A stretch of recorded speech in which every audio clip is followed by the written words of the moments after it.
ನಮಸ್ಕಾರಗಳನ್ನ ತಿಳಿಸ್ತೀನಿ. ನಾವು ದಿನನಿತ್ಯದ ಜೀವನದಲ್ಲಿ ಏನಾದರೂ ಒಂದು ಸಮಸ್ಯೆಗಳನ್ನು ಎದುರಿಸ್ತಾ ಇರ್ತೀವಿ. ಇಂತಹ ಸಮಸ್ಯೆಗಳಿಗೆ ಇಂದಿನ ಕಲಿಯುಗಕ್ಕೆ ಬಹಳ ಅವಶ್ಯಕತೆ ಇರತಕ್ಕಂತಹ ಒಂದು ತಂತ್ರ ಅಂದರೆ ಒಂದು ವಿದ್ಯೆ ಅಂದರೆ ಮಂತ್ರ ಪಠನೆ. ಮಂತ್ರಗಳನ್ನು ಪಠಿಸೋದ್ರಿಂದ ಮನುಷ್ಯನ ಜೀವನದಲ್ಲಿ ಬಹಳಷ್ಟು ಅನುಕೂಲಗಳು ಕಂಡುಕೋಬೋದು. ಅಂದರೆ ಆ ದೇವತೆಗಳಿಗೆ ಸಂಬಂಧಪಟ್ಟಂತಹ ಪರ್ಟಿಕ್ಯುಲರ್ ದೇವತೆಗಳಿಗೆ ಸಂಬಂಧಪಟ್ಟಂತಹ ಮಂತ್ರಗಳನ್ನು ನಾವು ಪಠಿಸೋದ್ರಿಂದ ನಾನಾ ರೀತಿಯ ನಮ್ಮ ಸಮಸ್ಯೆಗಳು ಏನು ಜನ್ಮದಾರಭ್ಯ ಕರ್ಮದಾರಭ್ಯ ನಾವು ಪಡ್ಕೊಂಬಂದಿರ್ತೀವಿ ಸಮಸ್ಯೆಗಳನ್ನು ಬಗೆಹರಿಸ್ಕೋಬೋದು. ಹಾಗಾದರೆ ಮಂತ್ರವನ್ನು ನಾವು ಪಠಿಸ್ಬೇಕಂದ್ರೆ ಏನು ಅದಕ್ಕೆ ಪ್ರಿಕಾಷನ್ಸ್ನ ತಗೋಬೇಕು, ಯಾವ ರೀತಿ ನಾವು ಮಂತ್ರವನ್ನು ಪಠಿಸುವಾಗ ಅದಕ್ಕೆ ಪ್ರತಿನಿತ್ಯ ಅದಕ್ಕೆ ಯಾವ ಸಮಯವನ್ನು ಕೊಡಬೇಕು, ಅದಕ್ಕೆ ಯಾವ ರೀತಿ ನಾವು ಜಾಗರೂಕವಾಗಿರಬೇಕು ಅಂದರೆ ಪ್ರತಿನಿತ್ಯ ನಿಗದಿತ ಸಮಯ, ಬೆಳಿಗ್ಗೆ ಆದರೂ ಸರಿ, ಸಂಜೆ ಆದರೂ ಸರಿ, ಅಥವಾ ರಾತ್ರಿ ವೇಳೆ ಆದರೂ ಸರಿ, ನಿಗದಿತ ಸಮಯದಲ್ಲಿ ನಿಗದಿಪಡಿಸಿರ್ತಕ್ಕಂತಹ ಒಂದು ಜಾಗದಲ್ಲಿ ಕುಳಿತುಕೊಂಡು ಮಂತ್ರವನ್ನು ಪಠಿಸಬೇಕು ಒಂದು. ಮತ್ತು ನಾವು ಮಂತ್ರವನ್ನು ಪಠಿಸುವಾಗ ಯಾವುದೇ ರೀತಿಯ ಗಲಾಟೆ ಶಬ್ದಗಳಿರಬಾರ್ದು. ನಾವು ಇಷ್ಟಪಟ್ಟಂತಹ ಮಂತ್ರ ದೇವತೆ, ಯಾವ ದೇವರನ್ನು ನಾವು ಇಷ್ಟಪಟ್ಟಿರ್ತೀವಿ, ಅದು ಸಾತ್ವಿಕ ದೇವರಾಗಿರ್ಬೋದು ಅಥವಾ ಶುದ್ಧ ದೇವತೆಗಳಾಗಿರ್ಬೋದು, ಶಕ್ತಿ ಆಗಿರ್ಬೋದು, ಯಾವುದೇ ಆಗಿರ್ತಕ್ಕಂತಹ ದೇವತೆಗಳಿಗೆ ಸಂಬಂಧಪಟ್ಟಂತಹ ಮಂತ್ರವನ್ನು ಅನುಷ್ಠಾನವನ್ನಾಗಿ ತೆಗೆದುಕೊಂಡು ಅದನ್ನು ನಾವು ಗುರುಗಳ ಮುಖಾಂತರ ಮಂತ್ರದೀಕ್ಷೆ ಪಡ್ಕೊಂಡು ಮಾಡೋದ್ರಿಂದ ಬಹಳಷ್ಟು ನಮ್ಮ ಸಮಸ್ಯೆಗಳು ಬಗೆಹರಿಯುತ್ತೆ. ಮತ್ತು ಪ್ರತಿನಿತ್ಯ ನಾನು ಹೇಳಿದ ಹಾಗೆ ನಿಗದಿತ ಸಮಯದಲ್ಲಿ ನಿಗದಿತವಾದಂತಹ ಸ್ಥಳದಲ್ಲಿ ಕೂತ್ಕೊಂಡು ಮಂತ್ರವನ್ನು ಪಠಿಸಬೇಕಾಗ್ತದೆ. ನಾವು ಶುಚಿಭೂತರಾಗಿ ಸ್ನಾನವನ್ನು ಮಾಡಿಕೊಂಡು ಅದು ಸರಿಯಾದ ಸಮಯಕ್ಕೆ ಕುಳಿತುಕೊಂಡು ಪ್ರತಿನಿತ್ಯ ಒಂದು ನಿಗದಿಪಡಿಸಿರ್ತಕ್ಕಂತಹ ನಂಬರ್ಗಳು. ಏಕೆಂದರೆ ಕೆಲವರು ಕೇವಲ 10 ಬಾರಿ ಮಂತ್ರ ಪಠಿಸ್ಬಿಟ್ಟು ನಮಗೆ ಅದರಿಂದ ಫಲಿತಾಂಶಗಳು ಬರ್ತಿಲ್ಲ, ರಿಸಲ್ಟ್ಗಳು ಬರ್ತಿಲ್ಲ ಅಂತಾರೆ. ಅದು ಸಾಧ್ಯ ಆಗಲ್ಲ. ಏಕೆಂದರೆ ಕೆಲವು ಮಂತ್ರಗಳು ಆಗಿರುತ್ತೆ. ಆ ಮಂತ್ರಗಳಲ್ಲಿ ಬೀಜ ಮಂತ್ರಗಳು, ಶಾಬರಿ ಮಂತ್ರಗಳು, ಸ್ತೋತ್ರಗಳು, ಬಹಳಷ್ಟು ವಿಧಾನಗಳಿರುತ್ತೆ. ಅಂತಹ ಮಂತ್ರವನ್ನು ನಾವು ಕ್ರಮಬದ್ಧವಾಗಿ ಬಹಳ ಶ್ರದ್ಧೆಯಿಂದ ಆ ಮಂತ್ರದ ದೇವತೆಯನ್ನು ಅವಲಂಬಿಸಿ ಆ ಮಂತ್ರ ದೇವತೆಗೆ ಪ್ರಾರ್ಥನೆ ಮಾಡಿ, ಫಸ್ಟು ಕುಳಿತುಕೊಳ್ಳುವಾಗ ಗುರು ಹಿರಿಯರಿಗೆ ಪ್ರಾರ್ಥನೆ ಮಾಡಿ, ನಮ್ಮ ತಂದೆ ತಾಯಿಗಳಿಗೆ ಪ್ರಾರ್ಥನೆ ಮಾಡಿ, ಈ ಮಂತ್ರವನ್ನು ಹೇಳ್ಕೊಟ್ಟಂತಹ ಗುರುಗಳಿಗೆ ಪ್ರಾರ್ಥನೆ ಮಾಡಿ ಸಂಕಲ್ಪವನ್ನು ಮಾಡ್ಕೋಬೇಕು. ಸಂಕಲ್ಪ ಅಂದರೆ ಹೇಗೆಂದರೆ ನಮ್ಮ ಹಸ್ತದಲ್ಲಿ ಸ್ವಲ್ಪ ನೀರನ್ನು ತೆಗೆದುಕೊಂಡು, ಅಂದರೆ ಆ ನೀರನ್ನು ತೆಗೆದುಕೊಂಡು ಈಗ ಕೈಲಿಡ್ಕೊಂಡು ನಾವು ಸಂಕಲ್ಪ ಮಾಡ್ಕೋಬೇಕು.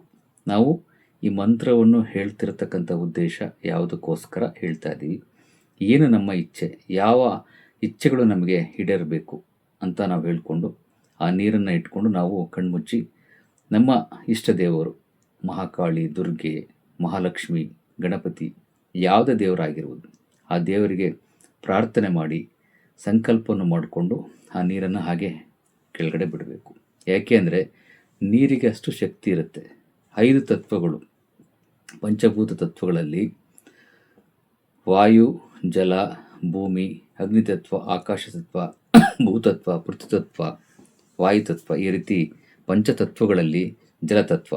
ಇದರಲ್ಲಿ ಜಲತತ್ವಕ್ಕೆ ಬಹಳಷ್ಟು ಎಲ್ಲ ಸಮಸ್ಯೆಗಳನ್ನು ನಿವಾರಣೆ ಮಾಡ್ತಕ್ಕಂಥ ಶಕ್ತಿ ಇದೆ. ಮತ್ತು ಆ ಜಲವನ್ನು ನಾವು ಕೈಲಿಟ್ಕೊಂಡು ಹೇಳೋದ್ರಿಂದ ಅದು ಟ್ರಾನ್ಸ್ಲೇಟ್ ಆಗುತ್ತೆ ದೇವತೆಗಳಿಗೆ. ಆ ಜಲದ ಮುಖಾಂತರ ನಾವು ಹೇಳ್ಕೊಂಡು ಸಂಕಲ್ಪ ಮಾಡ್ಕೊಳ್ತಕ್ಕಂಥದ್ದು ಬೇಗ ವಿಚಾರಗಳು ರವಾನೆ ಆಗುತ್ತೆ. ಹಾಗಾಗಿ ಎಲ್ಲ ತತ್ವಗಳಿಗಿಂತ ಜಲದ ಮುಖಾಂತರ ಅದಕ್ಕೆ ನಾವು ಸಂಕಲ್ಪ ಮಾಡಿಕೊಂಡು ಆ ನೀರನ್ನು ಕೆಳಗಡೆ ಬಿಟ್ಟು ಮಂತ್ರವನ್ನು ಸ್ಟಾರ್ಟ್ ಮಾಡ್ಕೋಬೇಕು. ಮಂತ್ರವನ್ನು ಹೇಳುವಾಗ ನಾಡಿ ಶುದ್ಧಿಯನ್ನು ಮಾಡ್ಕೊಂಡು ಮಾಡಬೇಕಾಗುತ್ತೆ. ಅಂದರೆ ನಾಡಿ ಶುದ್ಧಿ ಅಂದರೆ ಹೀಗೆ ಬಲ ಮೂಗಿನಿಂದ ಉಸಿರನ್ನು ಹೇಳ್ಕೊಂಡು ಒಂದು ಸಾರಿ ಎಡ ಮೂಗಿನಲ್ಲಿ ಬಿಡಬೇಕು, ಎಡ ಮೂಗಿನಿಂದ ಉಸಿರನ್ನು ಹೇಳ್ಕೊಂಡು ಒಂದು ಸಾರಿ ಬಲ ಮೂಗಿನಲ್ಲಿ 40 ಸಾರಿ ಮಾಡಿದಾಗ ಅದು ಒಂದು ಪ್ರಾಣಶುದ್ಧಿ ಅಂದರೆ ನಾಡಿ ಶುದ್ಧಿ ಪ್ರಾಣಾಯಾಮ ಆಗ್ತದೆ. ತದನಂತರ ನಾವು ಯಾವ ದೇವತೆಯನ್ನು ಕುರಿತುಕೊಂಡಿರ್ತೀವಿ, ಅವರು ಮಹಾಕಾಳಿ ಇರ್ಬೋದು, ಮಹಾದುರ್ಗೆ ಇರ್ಬೋದು, ಅಥವಾ ಮಹಾಲಕ್ಷ್ಮಿ ಇರ್ಬೋದು, ಗಣಪತಿ ಇರ್ಬೋದು, ಯಾವುದೇ ದೇವರಾದರೂ ಅವರ ಬೀಜ ಮಂತ್ರಗಳನ್ನ ತೆಗೆದುಕೋಬೇಕು.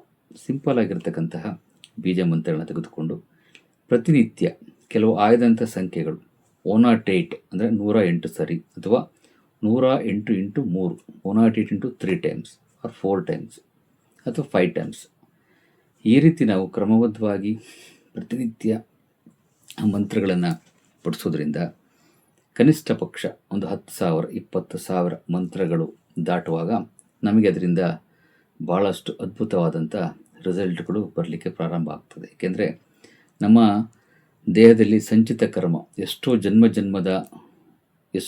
ಜನ್ಮಗಳ ಪೂರ್ವಜನ್ಮದ ಕರ್ಮಗಳು ನಮಗೆ ನಮ್ಮ ದೇಹದಲ್ಲಿ ಸ್ಟಾಕ್ ಆಗಿ ನಿಂತ್ಕೊಂಡಿರುತ್ತೆ.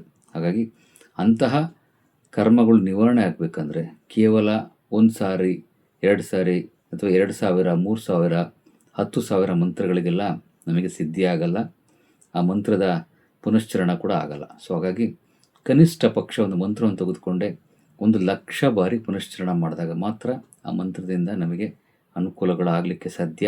ಮತ್ತು ಯಾವ ದೇವತೆನ ಉದ್ದೇಶಿಸಿ ನಾವು ಪಠಿಸ್ತಾ ಇರ್ತೀವಿ ಅಂತಹ ದೇವತೆಗಳು ಸಿದ್ಧಿ ಆಗ್ತಾರೆ ಅಂತಹ ಮಂತ್ರವನ್ನು ಪಠಿಸೋದ್ರಿಂದ. ನೋಡಿ, ಉದಾಹರಣೆಗೆ ಇದು ರಕ್ತಚಂದನ ಮಣಿ. ಈ ಮಣಿ ನಾನಿಲ್ಲ ಅಂದರೂ 4-5 ಇಯರ್ಸಿಂದ ನಾನು ಪಠಿಸ್ತಾ ಇದ್ದೀನಿ. ಸೊ ಈ ಮಣಿಯಲ್ಲಿ ಒಂದೊಂದು ನಾವು ಮಣಿಗಳಲ್ಲೂ ಕೂಡ ಮಂತ್ರವನ್ನು ಹೇಳುವಾಗ ಒಂದೊಂದು ಮಣಿಗಳಲ್ಲೂ ಕೂಡ ಆ ಎನರ್ಜಿಗಳು ಫಾರ್ಮ್ ಆಗ್ತಾ ಇರುತ್ತೆ. ಅಂದರೆ ನಾವು ಒಂದೊಂದು ಮಣಿಗೂ ಒಂದೊಂದು ಮಂತ್ರವನ್ನು ಹೇಳಿದಾಗ ಆ ಒಂದೊಂದು ಮಣಿಗೂ ಕೂಡ ಎನರ್ಜಿ ಫಾರ್ಮೇಷನ್ ಆಗ್ತಾ ಇರುತ್ತೆ.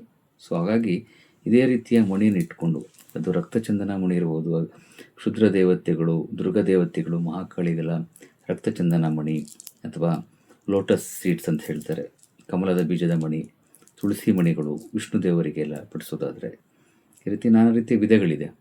ಹಾಗಾಗಿ ಆ ಮಂತ್ರಗಳಿಗೆ ತಕ್ಕ ಹಾಗೆ ಈ ರೀತಿಯ 108 ಮಣಿಗಳು ಬರುತ್ತೆ, ಬೀಟ್ಸ್ ಬರ್ತಕ್ಕಂತಹ ಸರವನ್ನು ತೆಗೆದುಕೊಂಡು ಕ್ರಮಬದ್ಧವಾಗಿ ಆ ಮಂತ್ರವನ್ನು ಪಡಿಸೋದ್ರಿಂದ ಅದರಿಂದ ಒಳ್ಳೆಯ ರಿಸಲ್ಟ್ನ ನಾವು ಫಲಿತಾಂಶವನ್ನು ಪಡ್ಕೋಬೋದು.